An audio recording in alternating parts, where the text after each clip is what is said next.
Welcome back. I'm your host, Gina Meyer Vincent with Exquisitely Aligned, and I am so excited and thrilled because being a podcaster allows me to meet some incredible people, and not just in my neighborhood, but around the world. Today, we're connecting with this gorgeous soul all the way in India, where it's morning by me and evening by her. Today, I'm honored and delighted, and I sit in gratitude to have across from me the beautiful Hina Siddiqui. And I just want to tell you just a little bit about her, and then I'm going to ask her to tell us about her. Hina, an Indian woman with wings. Just want you to hear that for a moment because it's so true, and as I'm saying it to you, I have goosebumps. Hina, an Indian woman with wings, is the author of 5, not 1, but 5 nonfiction books, including The Multidimensional Success, Design a Career You Love. Okay, think about that. Design a Career You Love, and Secrets of the Six-Figure Employee with Zero Stress. If that doesn't give you goosebumps, I don't know what will. If there's one thing she could change in the world, and I'm a change maker too, so that's why we connected so well. If there's one thing she could change in the world, it would be how working professionals live and do their jobs. Hina teaches and writes about creating a life vision and personal mastery to achieve that based on the holistic yoga approach. And another yes to that, for those of you who know, I taught yoga for more than a decade and a half. She is a lover of yoga, guitars, trees, wind, and the food that her mom cooks. Amen to that, my friend. When she's not working on her passion projects, Hina spends her time reading, taking solo trips, which I think she just did one, chit-chatting with strangers, which I like to call my new friends. That's another reason why we get along so well, Hina. And cooking her favorite kids, cooking for her favorite kids, her niece and nephew. And I think I need to get an airplane ticket so I can become one of those guests at the dinner table. So welcome. I am so happy to have you here with me today, Hina. Thank you very much, Gina, for inviting me on your show. And it's such a beautiful experience to be with you once again. And I was so much looking forward to it. And now finally we are recording it. I'm so happy that it's happening now. So much gratitude. Yes, likewise. So Hina, I was a guest on Hina's show, and I think it appeared in January, if I remember correctly, but you could find it on my website. You can go to listen to it. Hina is an author, a podcaster, and a coach. And at the end, we'll give you all of the ways you can connect with her, as well as at the bottom of the screen. But today I want to ask Hina a few important questions, and I like this conversation to be free-flowing because the last time we had so much fun. I felt it was hard to hang up with you, honestly. I felt I could have kept you up all night until the morning. So I don't think that would have been appreciated, but I felt we had so much to talk about and connect on. And so there were a few things that I had written about in our last conversation that I wanted to explore with you today. And first, if you want to give us in your own words, besides what I just read, who is Hina? What is she about? If you want to add more, because although that was lovely and brings me goosebumps, I feel like there's so much more to you that possibly in 50 words or so, it doesn't give it justice. So why don't you tell us a little bit more? Sure. I call myself an explorer because we all are travelers in this world. And I am someone who does not believe in the kind of safe and secured life. I love experimenting with life, and I love to trust people, connect with them, just strangers. And, at times I'm so much, when I meet people, I meet them with the perspective that I know them since forever, but meeting them for the first time. So this keeps me so much interested in life and meeting people. So I would say that I'm an explorer. And you just read from my bio that it's like Indian women with wings. So this is something that I love to call myself, because this defines so much, and so well my freedom, that I just love my freedom. I can't be that way, like 9 to 5 kind of job, or trapped in the societal rules and traditions. I just can't do that. So I am here just a free soul, an explorer who's all set to explore the world freely. And that is one of the things I admire about you. And I think it's interesting, because like you, I love meeting strangers, and I don't even consider them strangers. Like you feel like you know them forever. I feel like they're like new possibilities of friends, or guests on my show, or I'm on their show, or, like, to me, it's intriguing. Where can this go? Like, this is another human being who's been to places I haven't been, who's tasted foods I haven't tasted, who's lived a life I haven't lived. Like, I can't wait to get to know them. And for me, I feel like that's how I get to experience the world, is through other people. So you use the word freedom and society's rules. And I am all about it, with Exquisitely Aligned, about, not having to fit into those societal norms and rules, not having grown up where you live. Can you tell us what it's like for a woman like you to have grown up in India, and also then, so a 2-part question, what is it like, do you see, for now your niece, with the different generations? And let's start there, because now I have like a million more questions. I'll write them down for you, but go ahead, Right. I would love that to answer that question. When I was growing up, society was very different. In India, a woman has to follow certain rules. It's always like, I did one of the post on social media today on Women's Day, and I wrote there about this. And this is such a coincidence that we are talking about it, because we have not talked about the questions that we're going to cover up in this interview. So it's like, when I was growing up, I was seeing the gender bias around me. My family loves me. They loved me always, but they love me a little bit differently than they love my brothers, right? As a woman, I was supposed to be doing certain things, like I was supposed to be nicer to people.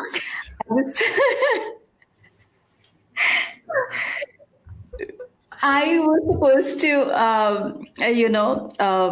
what do you call it? Like, it was not okay for me to stay out of the house after a certain time. I was not allowed to hang out with my male friends alone, unless it's in a group. I was not allowed to do certain things that, as a woman, of course, you need to, follow the kind of rules, and follow what your parents tell you to do and stuff like that. So an Indian woman, is protected in our society. So we are not supposed to be doing a lot of things that men can easily and freely do. And this always bothered me. I think this is where my journey started. Like, though I was not understanding it to the extent where I am expressing it right now, the way I am. However, it was something like inside of me from that point in time that, okay, this is not okay. I am not going to tolerate this, or, and then the journey started, and I kept on, talking against it. Like, okay, why should a woman do this? Why can't a man take extra responsibility of the household? If I'm doing the similar kind of work as the men in the house do, why is it that I am supposed to come back home and, do a bit about taking care of them? Why should I do that? So I was asking all those questions that my mother was not happy about it, me asking such questions, because in our society it's very different. So fast forward many years, like when I got stuck in my corporate jobs, and then I kept on asking these questions to society, to my parents, to my family, to myself, that okay, what is it that I want to do? I want to live my life on my own terms. This is what I was very specific about, right? So it doesn't matter where you live in the world. It's like you can do whatever you want to, right? You don't need anybody's permission to fulfill Right. your dreams, to see the dreams and to follow them. So this is what. So of course, the journey was not very easy, and then actually started that when I decided to not follow my religion. Right. I chose spirituality with that because my religion was not changing me. It was not transforming me. It was not giving me that kind of peace. So I started going on meditation retreats. I started doing yoga, and I started, going away from my family at times. It's going in the distraction free places. There, I got some time to reflect on that. Like, what am I about? What do I want from life? What are my core values? So when I figured that out, like my core values are freedom and honesty, right? So if, for example, I want to say something and I'm not allowed to say that, that's not honesty, right? Right. Absolutely. So whatever I get to do, that is compromising my honesty and my freedom. It's not going to, it's not supposed to be going with me on the journey ahead. So I made it very clear that, okay, this is what, if I want to voice my opinion about this, I will do that, right? So Yeah. I don't care about it. So this is something like live an authentic life, what I call it as that. Just be who you are, do what you are. So Yes. this is the kind of journey that I'm so proud to talk about it, and it's again giving me goosebumps when I'm saying that, because it was not easy at all. Right. And it's, if I could just interject, I know there's more, but I'm writing notes as we go. And it's so true. And I think that even here in America, Hina, we as women, I'm 54. Well, I don't know if you know, but now I just turned 54, which is hard to believe. But anyway, I like to think I'm 45. But I just turned You look 54. much younger, like me. Right, exactly. In my mind, I'm even younger. But anyway, it still happens that, we are thought of to be a certain way. I love when you said I was supposed to be nicer. And to me, I was going to ask you, does nicer mean that you're supposed to be constantly giving? Because that's what I think of it as nicer, like doing for everyone, going to your job, earning your income, using your brain, your gifts, your talents, in being paid, and then coming home and wait on other people who did exactly what you did. And you're like, well, who's waiting on me? Right. Or at least that's what I'm thinking. Yeah. I think it's more of a team effort, and not, she's a female, he's a male, we do this for them. I don't think it's about being a doormat. That's what I see as being nicer, that we give up parts of ourselves and we sacrifice things, and we zip our mouth, lock, what's the thing? In America, we say zip it, lock it, and throw away the key. You know what I mean?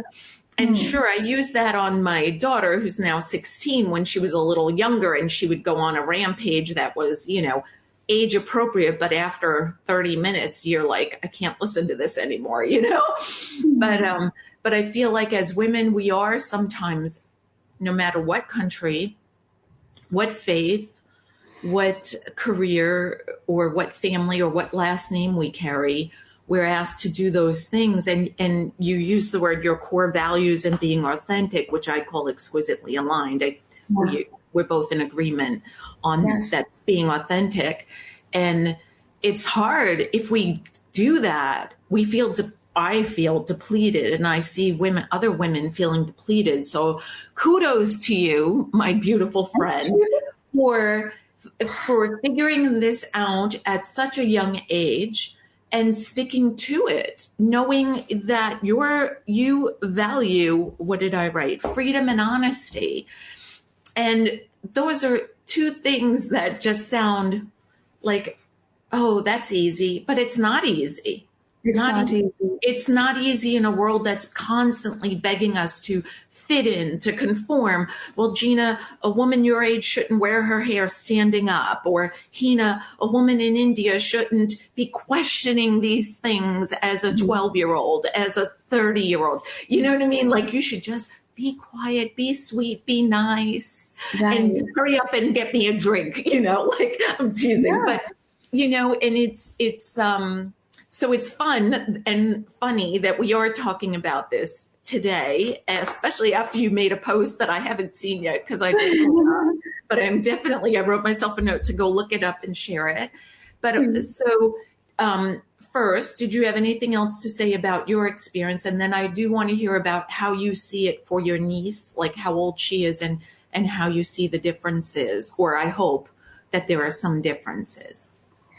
There's a lot of difference, of course, because there's a lot of, I think, generation gap and after we did a lot of work, right? Me, my sister-in-laws, we did a lot of work. Now things are different, right? And I would say that what I'm talking about is like in my childhood, about 40, 45 years ago.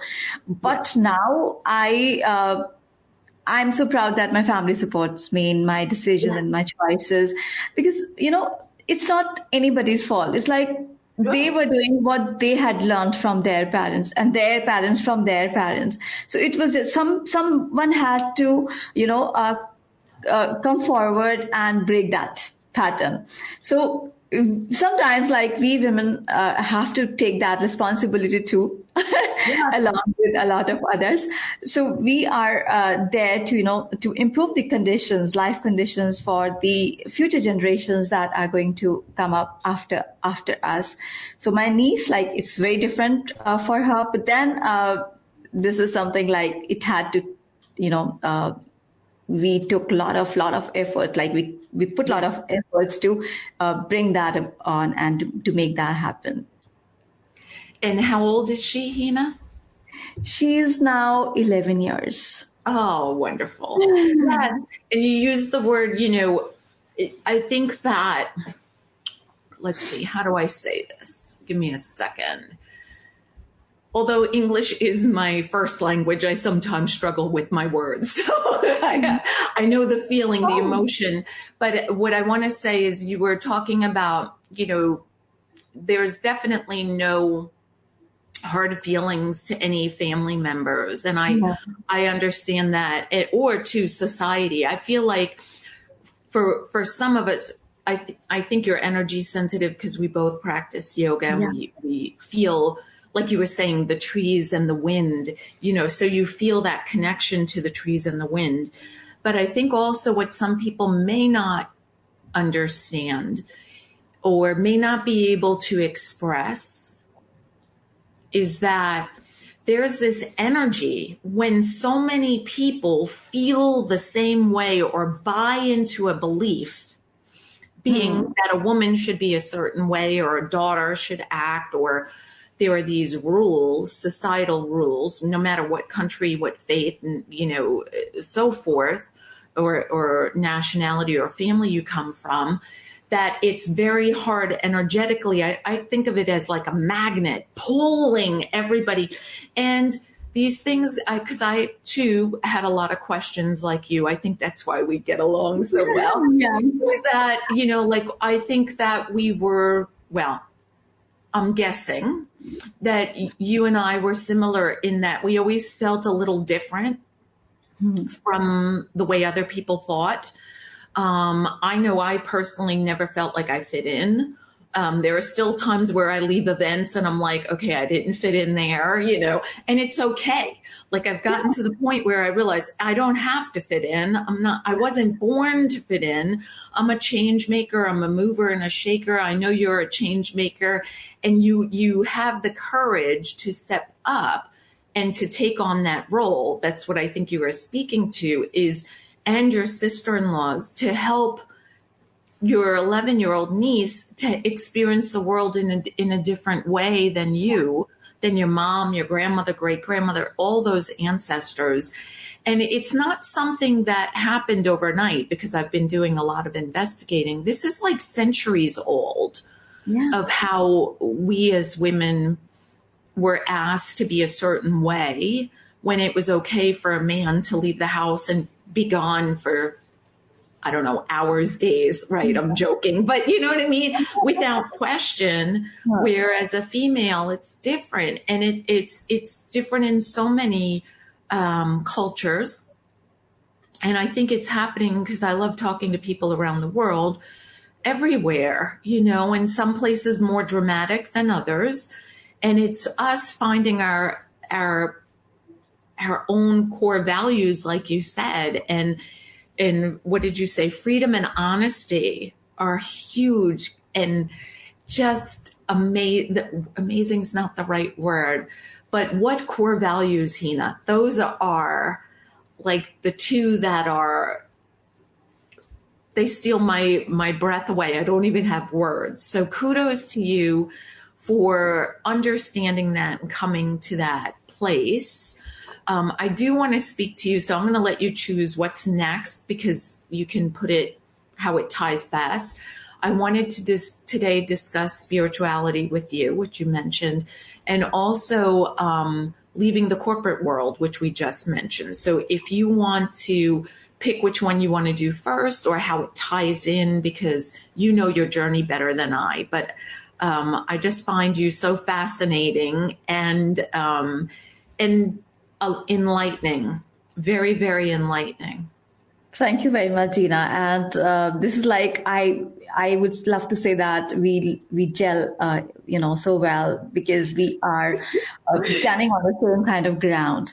So yes, I would like to talk about my corporate journey first, because spirituality, took shape after that. I was stuck in my corporate job because, as happens, like in the society, that we get educated. In the hope that we'll get a job one day and we'll start earning and we'll start, growing in the corporate ladder, climbing that. So I started working in my corporate jobs, and then I realized that I was not born for this, because as my core values are, the first is free freedom, I said. So I cannot be boxed in 9 to 5 jobs. Like I hated monotony. And when I had to do a certain kind of work the entire day, it used to drain me. And then I became very soon a job hopper. I just, hopped one job to another job to another job. And again, people started saying that, okay, she's good for nothing. She does not take her career seriously. She's not going to do anything. And I understand that because, a deep kind of a massive something was happening inside of me that, okay, fine, what is it that I want, right? What is it that's not going well in my world? Mm-hmm. So then after changing a few careers and a lot of jobs, I realized that, okay, fine, now I love languages. So I would like to, join my French classes. And I did Alliance Française. I went until B2 level. And then I went to France. I went to a French school there. And it was lovely that, though my parents were not very, very kind of supportive about it, because they said, okay, a girl alone is going into a different country where we don't know anybody. So that sense of protection they had. Yeah. So then I went there, I stayed there, and then I came back. I was very different then, because by then I actually had explored a lot of places on my own. So then I, did my last job. That was in French translation and interpretation. It was a French multinational company in India. And I was on contract for a year. And then when I was about to leave, the contract got over. The HR director, she was a good friend, and she said, "Would you like to renew your contract?" I said, "No, I have plans." And I did not know what plans I had, though.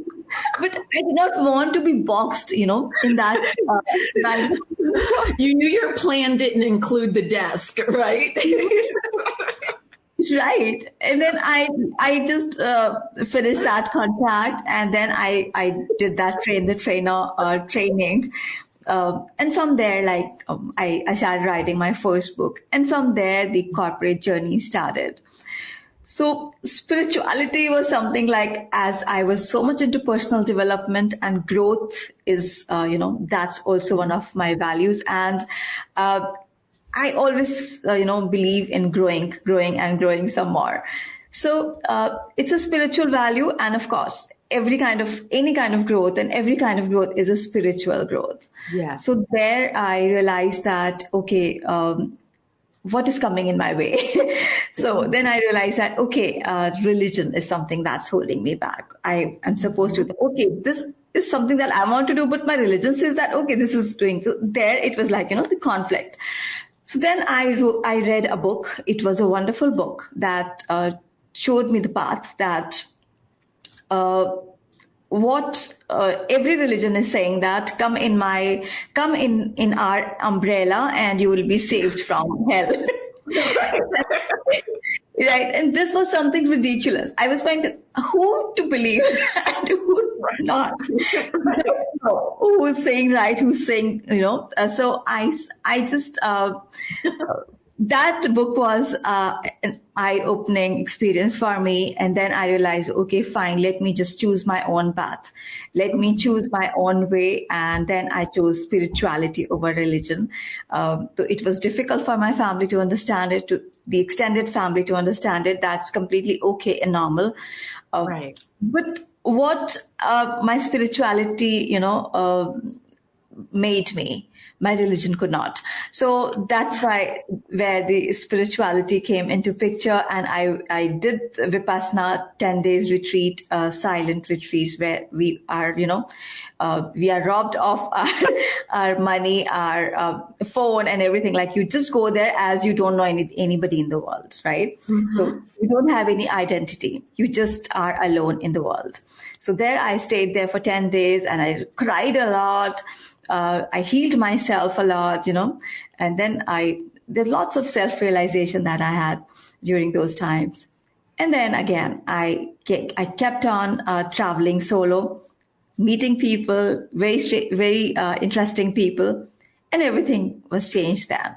So now I think that when I look back into my life, it's beautiful experience. And whatever happened, it had to happen to make me who I am today. I'm not talking about any kind of, a level of measurement of success or anything, but the way I feel within myself, that I'm aligned, that your beautiful concept, exquisitely aligned.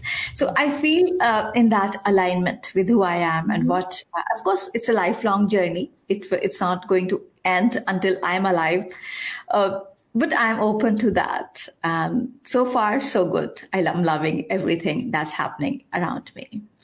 Yes. And it shows, Hina, in your, it radiates through, like for me, when I met you the last time as a guest on your show, for me, it shows that you're very much, I like to say, we come home to being ourselves versus looking on the outside. I think that it's easy for me to say, because I've seen it happen, that when we are seeking answers, we tend to look outside of ourselves when really what's missing is us, right? And for me, that's the spiritual journey, that we come home to being ourselves in a world that begs us to be something other than what we are, like being nicer. I don't know, sitting here across from you as authentically as you're appearing today, I think is the nicest, most loving, most big-hearted person I could ever have wished for. You know what I'm saying? Versus fitting in that box, of being, well, what is nice? Because I think that would take away your fire and have broken your wings, like, and with those wings. So I wanted, one of the other things that you just said a little bit back was about, having a voice. I forgot the way you said it, but to me, I heard, giving a voice and sharing. And I believe that when we are exquisitely aligned, or when we come to our realization of what are our own core values, what do I stand for, what do I believe in, and how do I stay with that and not be pulled by that big magnet, what I call societal norms, or the one size fits all life. And, being able to remain there like you do is work. And then being able to give it a voice. So I have, again, a two-part question. How do you stay there, Hina? How do you find your place in remaining grounded in your core beliefs so that you can be authentically you? And then I'd love to hear about you giving a voice through your books, through your podcasts, through all the things that you offer. So. I love this question, that it's very difficult to stay grounded when the entire world is, asking you to be someone else that you are not. So it was definitely difficult. But when you are so firm and, in your awareness that, okay, I think this is all the awareness game. We all have those special gifts. We all are very individual, unique souls. But then we have those thick layers of dust and, illusion that cover us, and we actually lose touch from our own self. So it just happened that because I was very firm in my awareness that, okay, this is what I want and I'm not going to give up. I'm going to take my thing, whatever I'm here to, like, the kind of lessons that I'm here to learn, the kind of work that I am here to do, the kind of life that I want to experience, right? So I'm just going to experience all that and I'm not going to settle. So here I would like to say something, which is like, we are taught by the society to settle for anything that we get, right? To be specific for anything is, it makes us look like insensitive or demanding, you need to be specific about what is it that you really want. Otherwise, you would keep on settling, right, for whatever comes your way. So then I realized that, okay, fine, this is not working, this is not working, this is not working. So this is how can I change that? How can I transform that to the extent where I accept it, right? So this journey, once you get that awareness that, okay, fine, this is my life, this is how I want to live, then it's easy to stay grounded because then you have that solid motivation and inspiration and foundation on which you can walk your way. So this is something that kept me grounded, my spirituality, which is, I know that you are a very spiritual person too. So spirituality is something that we are blessed to have. I'm so grateful to the universe that it chose us to do this specific kind of work and gave us that awareness and, that calling, that we could actually listen, because everybody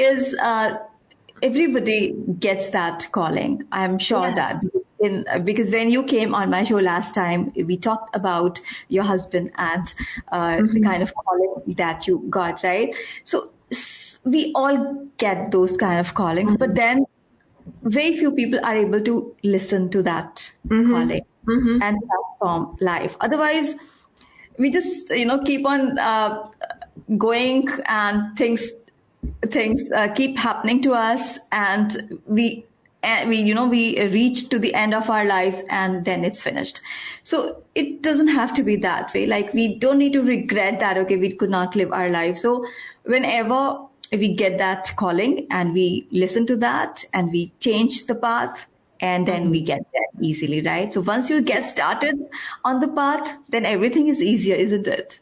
Yes, and I agree. There were so many words in there that I agreed with that I wrote notes, but I do agree with being very specific. And I think that spirituality definitely helps ground us. And it is always a journey. I think that there are sometimes the naysayers. Is that a word you're familiar with? Yeah. Right? That want to pull us from the path that we're on, that we know is ours. We see our name all over it in neon. Mine has glitter because I like sparkle, but it could be covered in roses. It could be tulips. I don't know. It could be the trees and the wind blowing you in that direction, right? And we have to be able to, I think, sometimes know when to speak and when to be quiet, and that was something a hard lesson for me because I was always ready to speak. Imagine that. And give me a microphone and I speak longer. But I learned that there were some people, some naysayers I didn't need to speak to because it wasn't worth my time. You're right. Or my energy, which are two resources that is part of in my core values. What I value are my time, my money, and my energy. And if somebody is not in the place where they are ready to support me, that's okay. But I don't need to spend time trying to convince them. Does that make sense? Yeah, you're nodding your head. And so have you, along your journey, I know we heard some about naysayers, but have there been, now with you with having a podcast, what was the other part of the question now? I forgot what I asked you because I made it 2 parts and I got so excited about what you said. Was there more that you were going to say before I ask you another question? No, I was done with that. And It is like how I stayed grounded in my belief that, I had, and how could I stay grounded on those beliefs on this path. I think that was the question. Yes. And then I know what I was going to ask you next was your feeling called. So for me, I like to describe it as there are many women in the world, around the world over, however you want to say it, who are lying in bed at night. They've done everything they knew they had on their list. And Hina, I don't know if you know this about me, but I am a paper person. I like to touch things. And so I write my lists on paper and I cross them off very happily as I get them done. I add, as I cross off one thing, I add 10 more, because I like to dream big about what I'm here to accomplish, like you. I haven't written any books yet, but maybe one day I'll have one. Cool. Maybe it'll be on the shelf near yours, your bookcase, But, I think that what happens is we go to bed at night and we toss and turn. And sometimes people say, oh, that's menopause. No, it's not menopause. And it's not a busy mind. It's the fact that we are feeling called, that we're feeling called to live life on our own terms, because I use that sentence as well. And for me, living life on my own terms is shining unapologetically, like I've had people say, why do you dress up like that? Or not today, but if I'm going somewhere, like tone it down. No, I'm not going to apologize for the way I appear. I like wearing red lipstick. You can find me. If we get separated, you can look up and see hair standing up and red lips, right? But this is who I am. So I am not going to downplay who I am because I like makeup and lashes and glamour. That's just the way I was born. But it's also about fulfilling what I feel is my life's purpose. And I know that you're very purposeful, Hina. And, for you, when or how did you feel that calling? Do you remember exactly when? I know you shared a little bit about when Mark was ill. I definitely felt like, oh my gosh, there was so much more I need to do, and I need to do it right now, even though I have a dying husband and 2 very young kids and 2 cats, And sure enough, it took me years to start this. But what about you? When or how did you feel that calling, that invitation? When I was, I think it happened. I could not say that one incident or one experience where it all happened. I think it was a pile of different experiences that Yeah. got one after the other, and it just built up that for me. So, like it started from the very young age. In my childhood, and then as I grew up, like you said, that I was not there to fit in, and actually, I never fit in. I was a shy, I was introverted, and then I You were had, shy? Oh my gosh. I used to be. So let's just stop there for a minute because this is making me laugh. Last week, I interviewed a gentleman. It went live now today. He is a podcaster also, like you. And he told me he was an introvert and shy also. He has now interviewed 300 strangers, one of which was me. And so that is very funny. So if you're listening and you feel that you would classify yourself as someone who's right now at this given moment shy or an introvert, you have Hina to look at and see how she shifted that very. It looks like very natural on you. I mean, you travel around the world, you're speaking to people you don't know, and you have a podcast around the world. So, so there's hope for all of us. Yes. Yeah. It's just that, there's a passive transformation that happens when we are just growing. I love to say this, that we are not here on earth to for holidays, right? We are here. We have been sent because we needed to learn a few lessons. We needed to transform, right? We needed to make some difference. So the first difference that we make is in our own life, right? And then the journey starts from there. Because if we can't make a difference in our own life, then definitely we can never make a difference in anybody else's life. So it Right. starts with us ourselves. So as when my, being a girl child, just having to live through a very different kind of circumstances and situations, it just made me this way. I grew up like that. But then I think the introvert is, I still am an introvert. And I would also like to add that introversion does not mean that you have lack of confidence or you can't talk. Right. Correct. But this is just that you like your own space, right? Correct. If you ask me, I can be with strangers and talking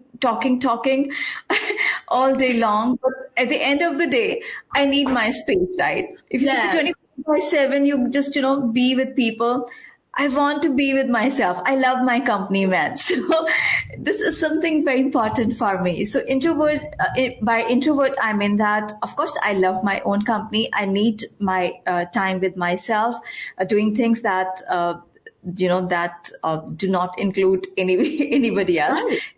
Right. So this is all about introversion that I believe. So I still am an introvert, but shy. I don't think I'm shy anymore. I don't think so either. I don't think you're shy. No.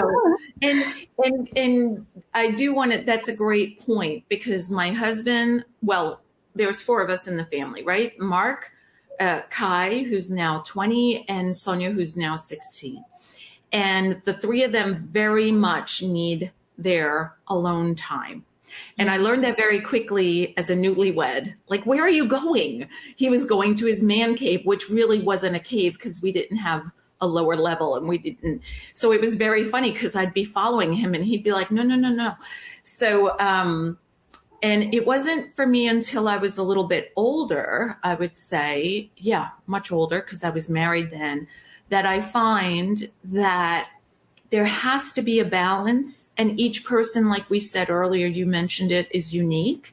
Yeah. And finding that balance, especially, when you're like you out there in the world, helping people transform in the way that you do, whether it be your one-on-one work, your group work, or through podcasting and being an author.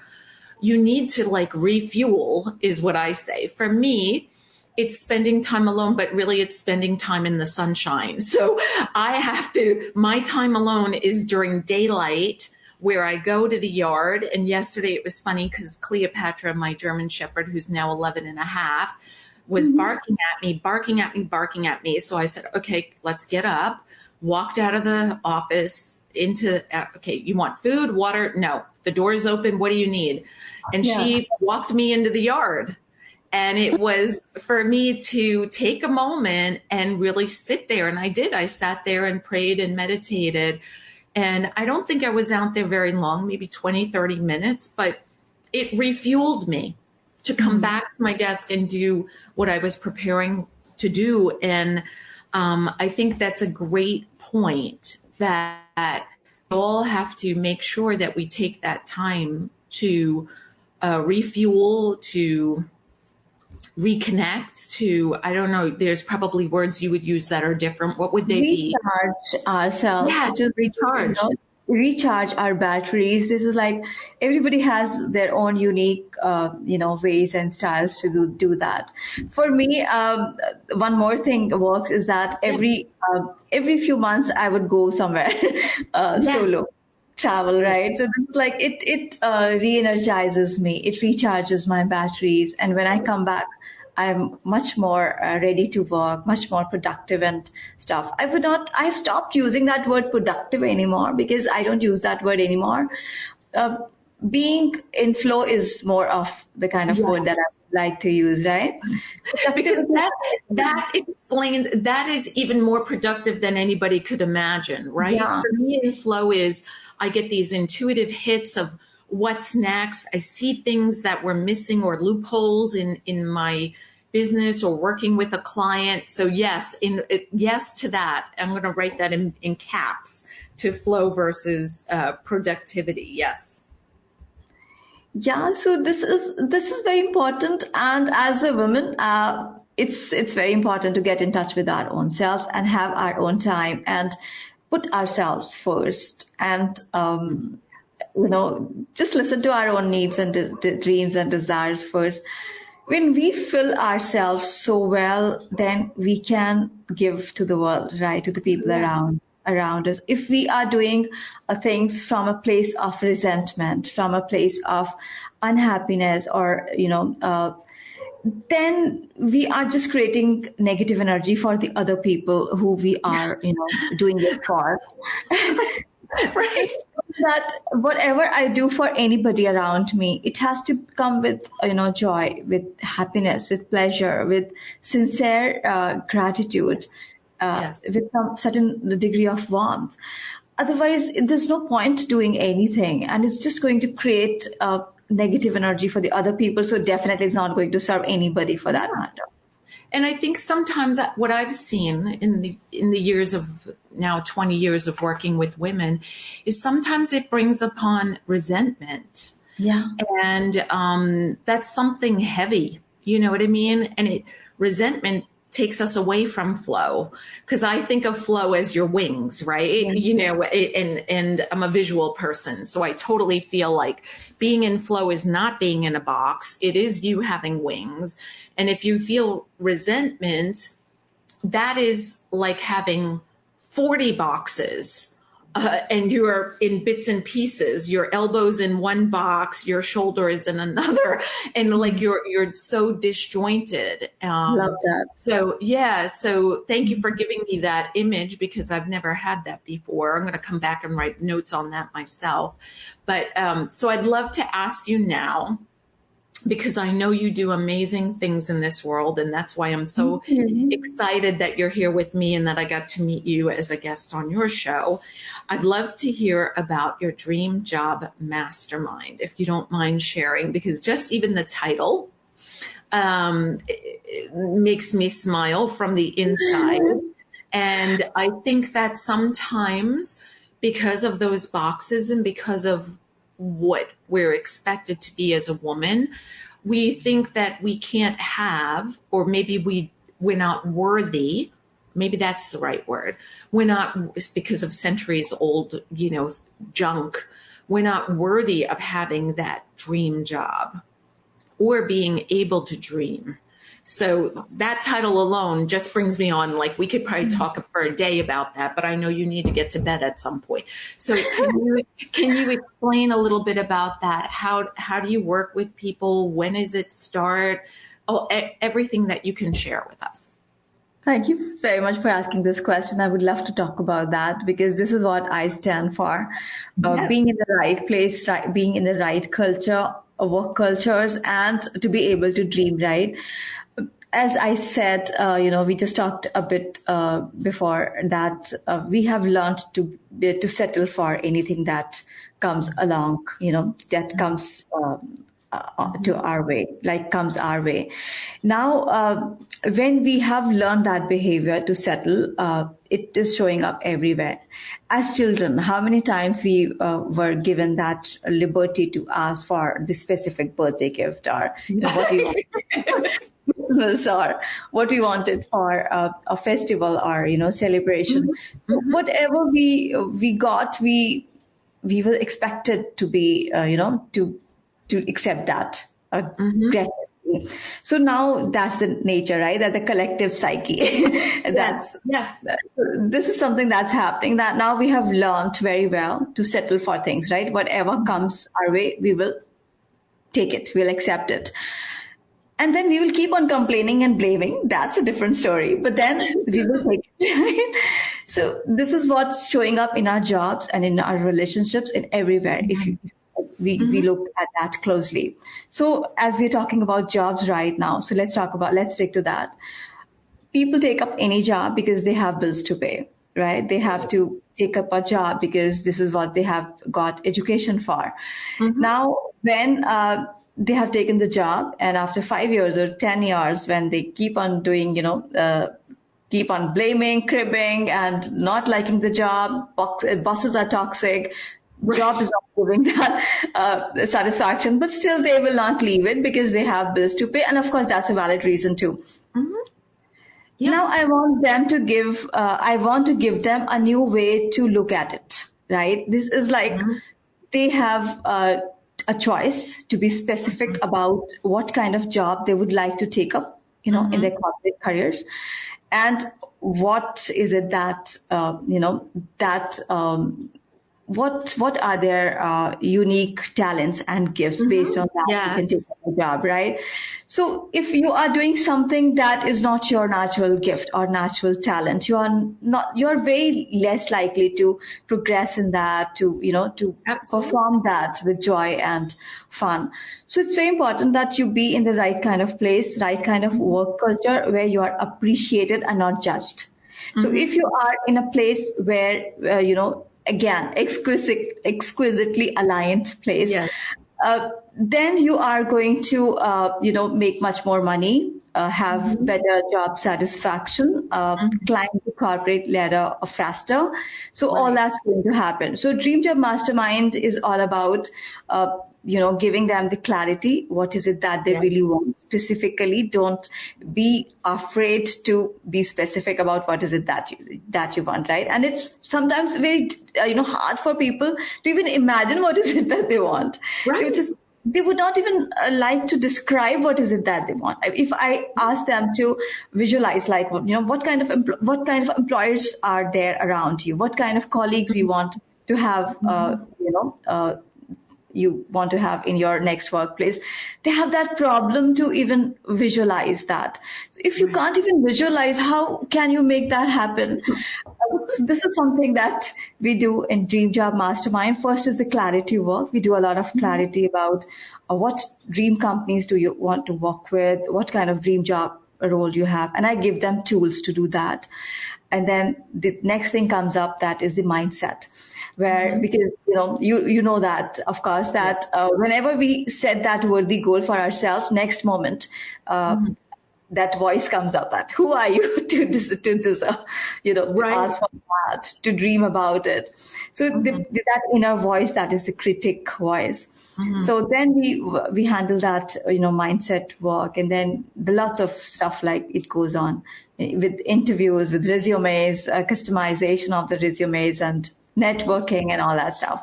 So this is basically it. And I'm so happy and proud of this program. It's a 90-day challenge. It is. And this is a guided 90-day job hunt challenge.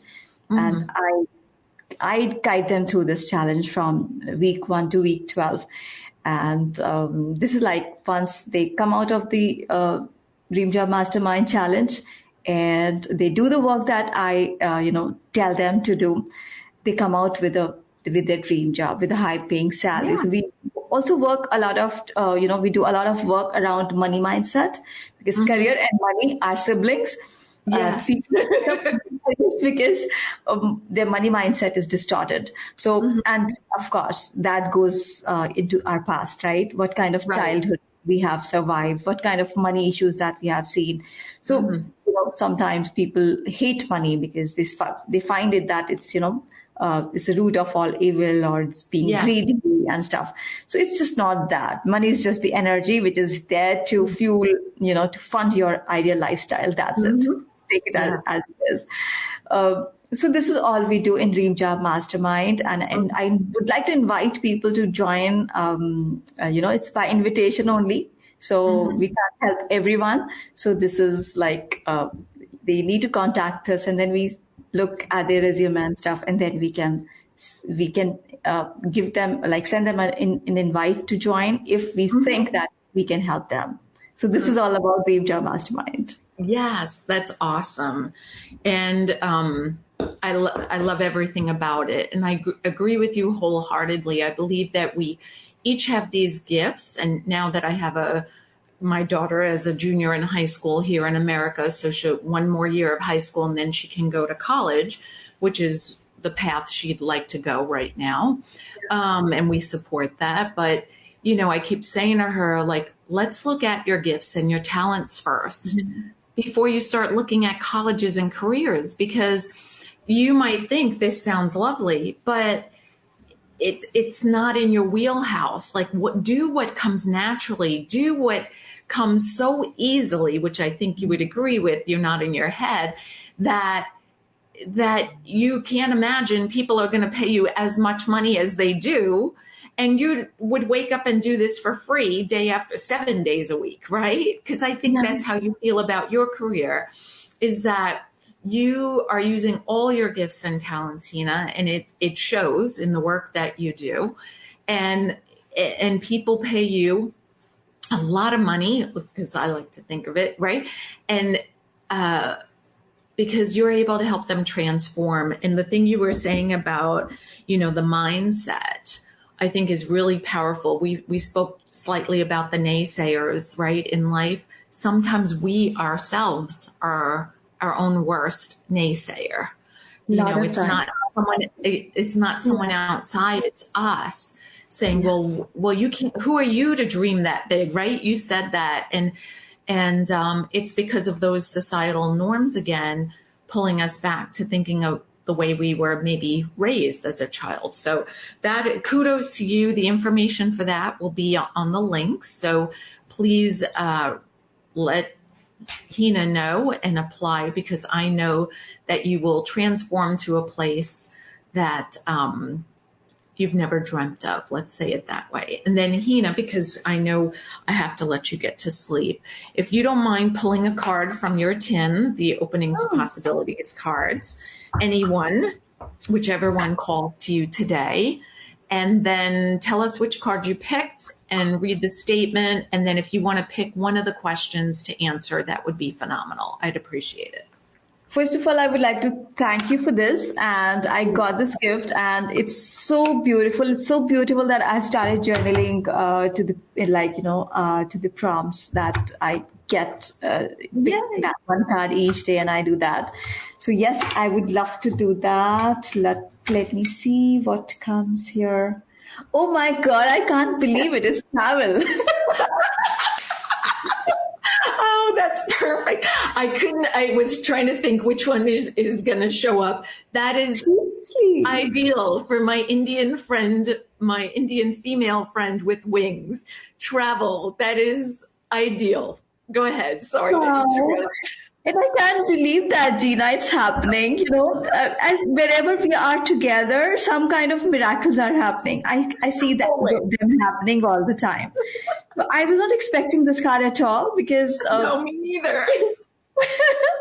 Honestly, I forgot that was in that tin. We have now 2 tins, but I forgot that was in that tin. So, yes, I'm laughing, Hina, because I was thinking miracles do happen when we're together. Could you imagine if we lived closer, what would be happening? I'm sure, and I'm just waiting for that to happen. Yes, exactly. I can't wait for you to tell me. I'm here. I'm in California. Come pick me up. Okay, go ahead. I keep interrupting you. Sorry. No problem. This was the card which says travel, and travel is something that I love to. I love to travel at different places. 3 to 5 times a year, I travel solo for a month or two. I just go somewhere and I come back home. So where do you love to travel? So first, I would like to read that travel opens you up to possibilities and broadens horizons. So yes, I truly agree with that. Where do you love to travel? I love to travel places, I love variety, right? So it's just not that a certain kind of place, but I would love to experiment with different places.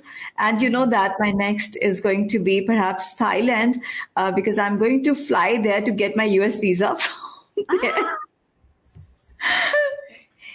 Yeah, so this is where I'm going to travel. I think Thailand, I would love to travel next. What is your fondest memory? Okay, my fondest memory is when I was in France, I would say, yeah, I was at Lyon. I was staying there. It was like I used to go to my friend's school, and they were like, different kind of languages, people, this variety of people, a lot of people from all around the world, because of course, a French school is not something that the French people would not, would not join that. So the people from all around the world, there were German people, there were, Britishers, there were Americans and Spanish, a lot of them, Italians.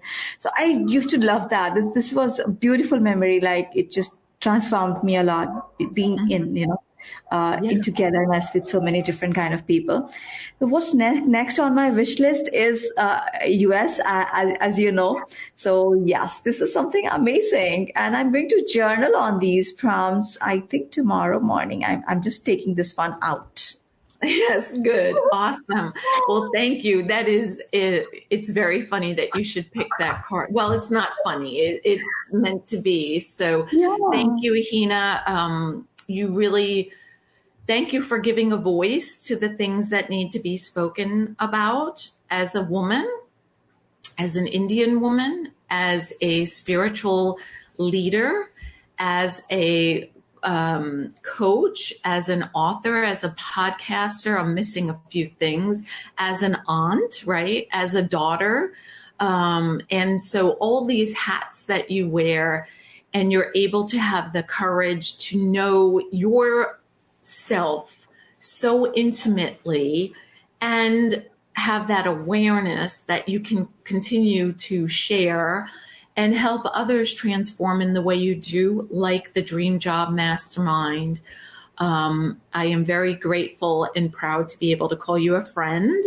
And I am looking forward to us having time together here in America, because I know we talked about that via email. And thank you for everything you do. Do you have any last thoughts you'd like to share? I would like to thank you very much, Tina, for inviting me today and for your connection, because whenever I am with you, I feel that soul sisterhood connection, and it's really special. I am a very spiritual person. You know that I believe in all that energy kind of stuff. So I know that yours and my energies are, somewhere aligned exquisitely. Yes. That's why we are able to gel, and we are talking, we are meeting again after you came on my show, and then it's just happening now.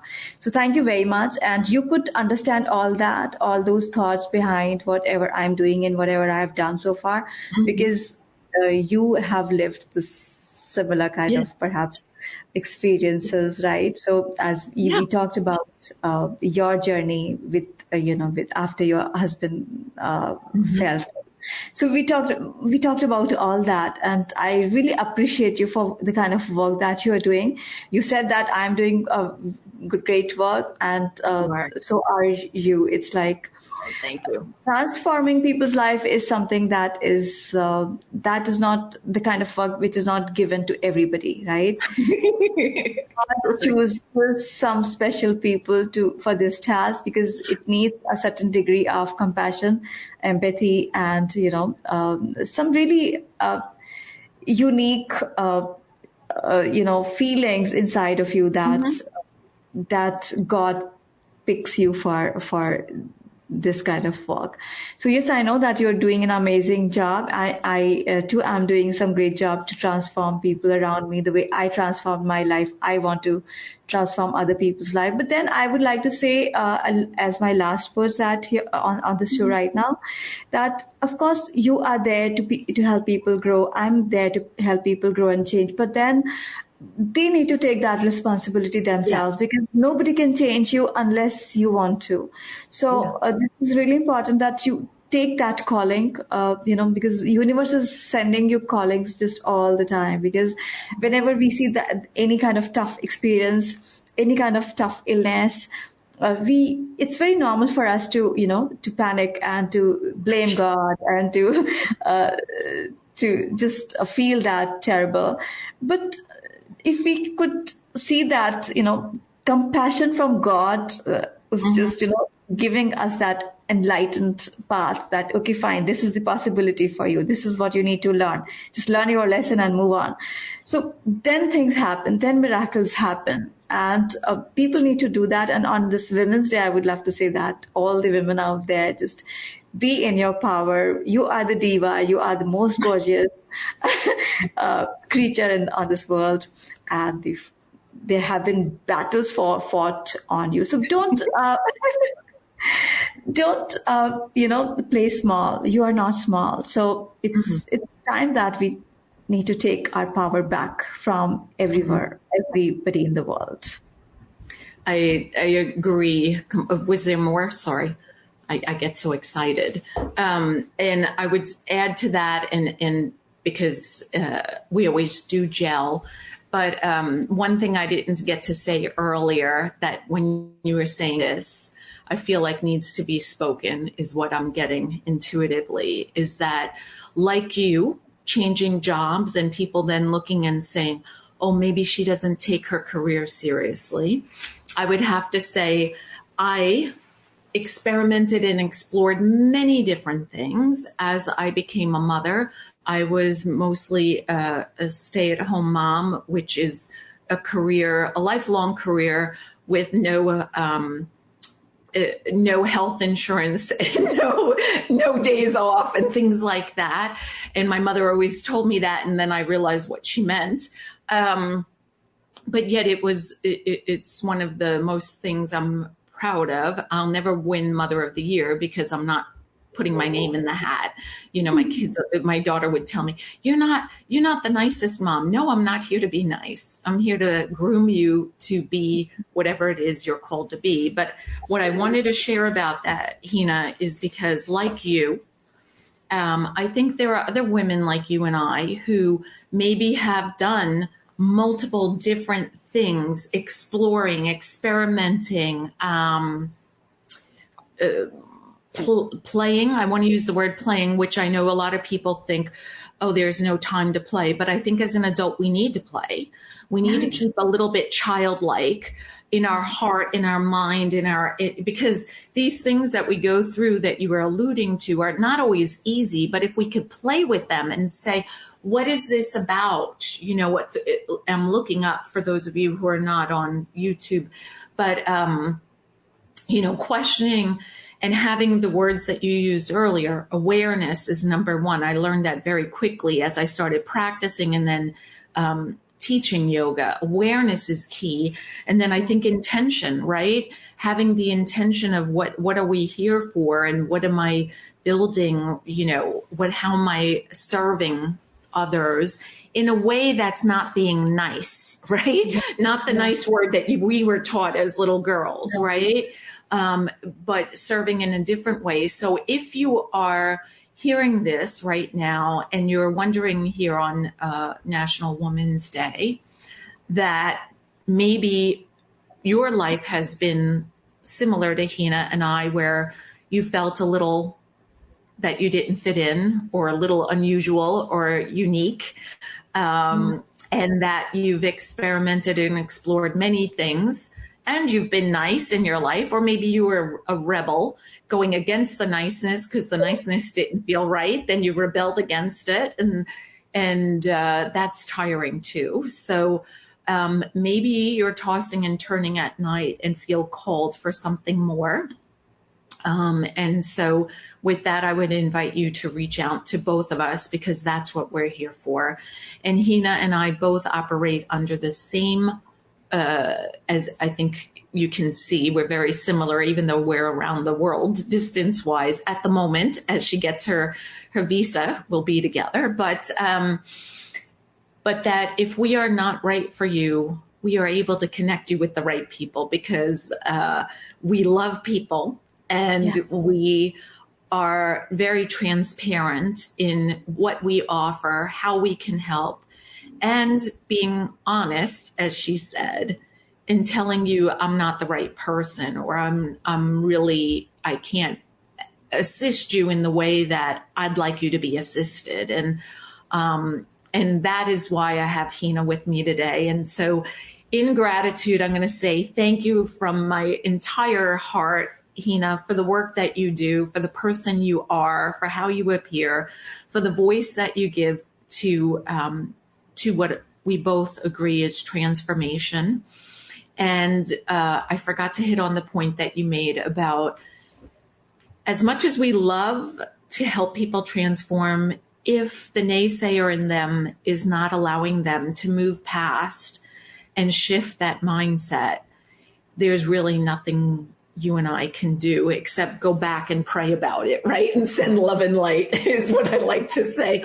And, you know, sometimes timing is everything, right? So Hina works all year round, even when she's traveling. And so please know, if today, right now, is not the right moment, take her information and connect with her and apply when it is, because that is what she's here to do. And that is how she is able to serve in such a big, amazing way. And thank you, Hina. I really, from the bottom of my heart, am so happy to have had you here with me today and on such a special occasion. And for the transparency you always come with, and the love and passion that you have. For me, that's you in your power, you being your authentic self. And with that, all the information for Hina will be below. Please reach out to her and apply. Until next time, be exquisite.